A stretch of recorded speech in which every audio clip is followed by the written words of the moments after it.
et le peuple sénégalais doit avoir la liberté de désigner parmi les prétendants qui placer la tête de l'État du Sénégal.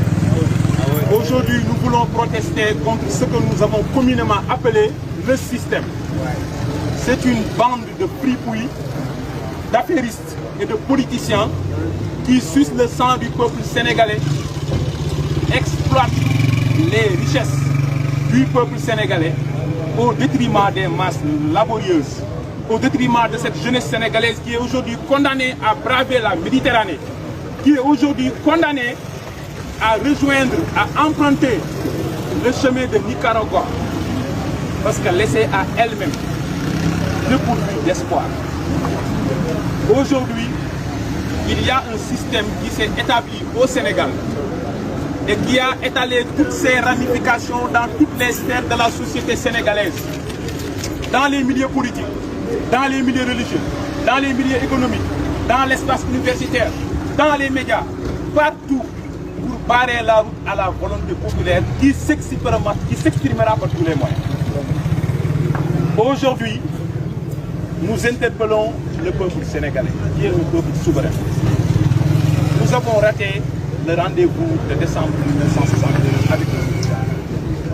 Nous avions raté le rendez-vous de 78 et de 83 avec Cheikh Anta. Ne ratons pas cette occasion historique de transformer notre pays au soir du 25 février 2024. On ne le rate pas. Être présent au soir du 25 février 2024, c'est éviter que le suffrage populaire ne soit confisqué.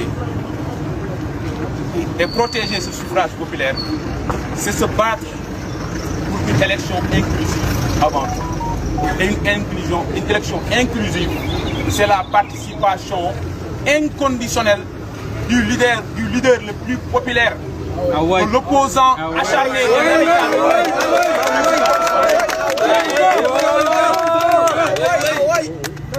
Je voudrais terminer mon message en appelant à la sérénité et à la responsabilité des institutions internationales. Le Sénégal a ratifié un certain nombre d'accords de traité. Le Sénégal s'est engagé à travers des instruments internationaux. L'un des caractères principaux d'une règle de droit, d'un texte de loi, c'est son caractère coercitif et contraignant. Lorsque le régime du président Macky Sall est aujourd'hui en train de fouler au pied les règles les plus élémentaires, les plus basiques en matière de respect des droits humains, la communauté internationale doit s'exprimer. Donc je m'adresse d'abord à l'Union africaine. Vous avez la Charte africaine des droits de l'homme et des peuples de juin 1981. Et il est clairement mentionné dans le 8e paragraphe de cette charte que les peuples africains représentés par leurs États se sont engagés à lutter contre toutes les formes de discrimination, qu'elles soient raciales, qu'elles soient religieuses, qu'elles soient ethniques, mais qu'elles soient basées sur l'opinion politique. Aujourd'hui, tous ceux qui sont soupçonnés d'appartenir au passif ou bien d'être sympathisants de ce parti ou de vouloir lutter contre l'injustice en vigueur au Sénégal sont pourchassés, persécutés, brutalisés, emprisonnés, jugés, condamnés ou exilés. Et j'en suis un parfait exemple. Et ça, c'est une situation consternante et déplorable. À l'Organisation des Nations Unies, l'ONU, vous avez la Charte des Nations Unies de 1945, la Déclaration universelle des droits de l'homme et des peuples de décembre 1948, le Pacte international relatif aux droits civils et politiques en mars 1976, entré en vigueur en mars 1976. Tous ces textes imposent aux États signataires de respecter les droits humains et les libertés collectives et individuelles. Aujourd'hui, l'une des libertés les plus élémentaires, la liberté d'expression, la liberté d'opinion, la liberté de manifestation. Aujourd'hui, les interdictions de manifestation sont systématiques au Sénégal. À quoi servent ces interdictions? Aujourd'hui, nous voulons interpeller la CEDEAO. il y a le protocole additionnel de la CEDEAO relatif à la bonne gouvernance et à la démocratie, qui a été ratifié à Dakar en décembre 2009. Avant de vous empresser à une intervention militaire stupide et insipide au Niger, au lieu de sanctionner la République du Mali ou la République du Burkina, qui ont décidé de récupérer leur souveraineté définitive, tant sur le plan économique que politique. Avant de pointer du doigt ces régimes, vous devez vous adresser au président Macky Sall, qui a instauré un régime totalitaire et tyrannique au Sénégal. Aujourd'hui, votre responsabilité est interpellée. Votre silence est coupable. Le peuple sénégalais est esselé. Le peuple sénégalais s'est senti trahi par toutes ces organisations internationales incapables de le défendre. Vous devez contraindre l'État du Sénégal. Il y a des sanctions, il y a des mécanismes de pression, tant du point de vue diplomatique que politique, pour permettre que la démocratie et l'État de droit soient restaurés, soient préservés et respectés au Sénégal. Donc vos communiqués de façade, vos communiqués de principe, ou les décisions judiciaires rendues par vos cours n'ont pas empêché au président Macky Sall de tuer froidement 14 jeunes Sénégalais en mars 2021, assassinés lâchement par des milices et des nervis aux côtés des forces de défense et de sécurité, plus de 30 jeunes en juin 2023. Et plus récemment à Khossanto, 2 Sénégalais qui manifestaient pour leurs ressources naturelles, pour un emploi non qualifié, ont été assassinés dans la région de Kédougou, une région riche, une région minière. Voilà la situation dramatique et alarmante que les Sénégalais vivent sous le silence coupable et assourdissant des institutions internationales, régionales et sous-régionales. Le peuple sénégalais est seul. Mais ce peuple digne, ce peuple martyr, ce peuple brave, ce peuple courageux fera face à la dictature pour restaurer la démocratie et la souveraineté.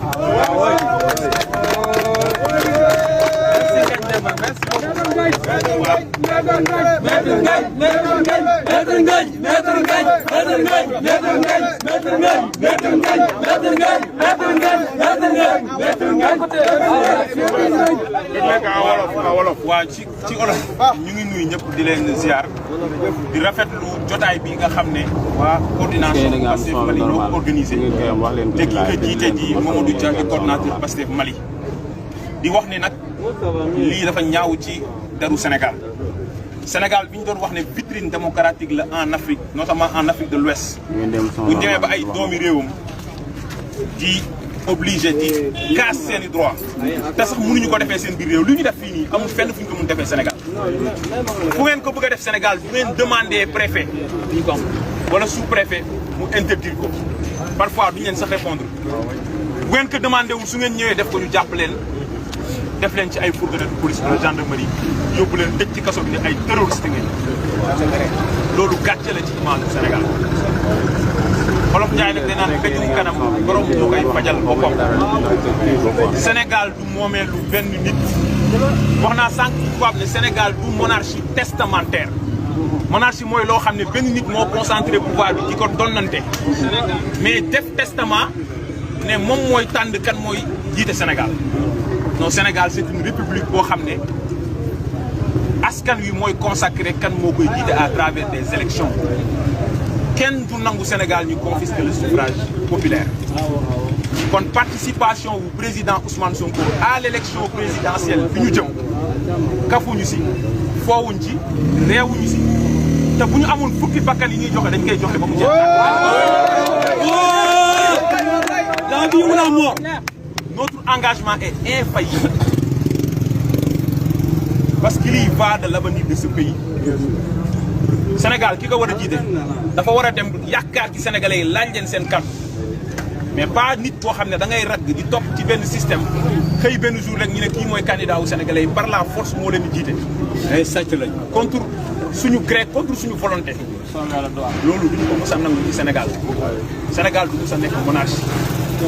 beneen bi mooy protester contre la séquestration continue et arbitraire du président Ousmane Sonko ak milliers de jeunes sénégalais yoo xam ne ñu ngi biir kaso ñoo xam ne benn toor nañ am mën naa ne ñaari toor nañ am ñaar laay wax première toor bi mooy bëgg Sénégal moom boppam parce que nag mbokk yi nañ waxante dëgg Macky Sall lu tuuti la si liy xeex ak askanu Sénégal Macky Sall lu tuuti la ci liy xeex ak Pastef c'est la France-Afrique c'est l'impérialisme institutionnalisé organisé c'est le néocolonialisme qui combat le peuple sénégalais ñooñu ñoo jug tey ne dañuy perpétuer benn système te jaral na leen lu ne parce que jàpp nañ ne bu ñu pertee Sénégal perte nañ définitivement seen précaré en Afrique de l'Ouest waaye li leen dal Burkina dal leen Niger dal leen Mali war na leen interpeller ñu xam ne jaayu doole parce que boo verrouillé les mécanismes d'accession démocratique au pouvoir askan bi dinañ organiser wu te loolu kenn souhaité wu ko peuple sénégalais parce que peuple bu bëgg jàmm la kon nag responsabilité wu képp ku mën a wax wala nga def dañuy interpeller mais lii raam ci net bi la jëm parce que nag fii amul kenn ku fi laissé wu faire ñun ñëpp ay sénégalais lañ ko ñëpp ci réew mi nañ war a toog jàng fa liggéey fa dignement parce que mosuñoo jël benn alal ci réew mi mosuñoo def lenn lu yoon réew mi di tere kon mënuñu xëy benn jour rek ñu ne ñu yéen ay terroriste ngeen jàpp ñu tëj ñu dañu amoo leen droit exercer seen liberté civile et politique gën a élémentaire mooy def politique loolu mënut a wéy Sénégal fi ñu jëm nag may interpeller peuple sénégalais bi mooy taxaw seen taxawaay élection bu ñu koy wax mooy nit ñi mën a tapp bu leen neex mooy inclusion bu fekkee loolu amul loolu élection tax ñu naan élection kon donc ñu interpeller le peuple sénégalais bi nga xam ne ñu koy def confiance di wax nag à tous les patriotes na sonkorisation bi wëy n'ayez pas le complexe parce que li may wax ni fi laay daanelee c'est extrêmement important gis nga peuple kenn du ko jiite peuple kenn du ko forcer xam nga lu tax askan wi mooy tànn ban moyen lay exprimer colère am nañu wuy peuple bi ci méthode yi muy exprimer colère am te peuple bi stade yi la am marché yi la am grand place yi la am école yi la am université yi la am terrain de football yi la am fépp fu askan wi toog dinañ wane ne ñoom ñu def seen xol te kenn mënu ci dara magistrat nga wala ministre de l'intérieur wala ministre wala président de la République bu sa xol bi doon tagg ba nga koy teg sa loxo nii sénégalais yi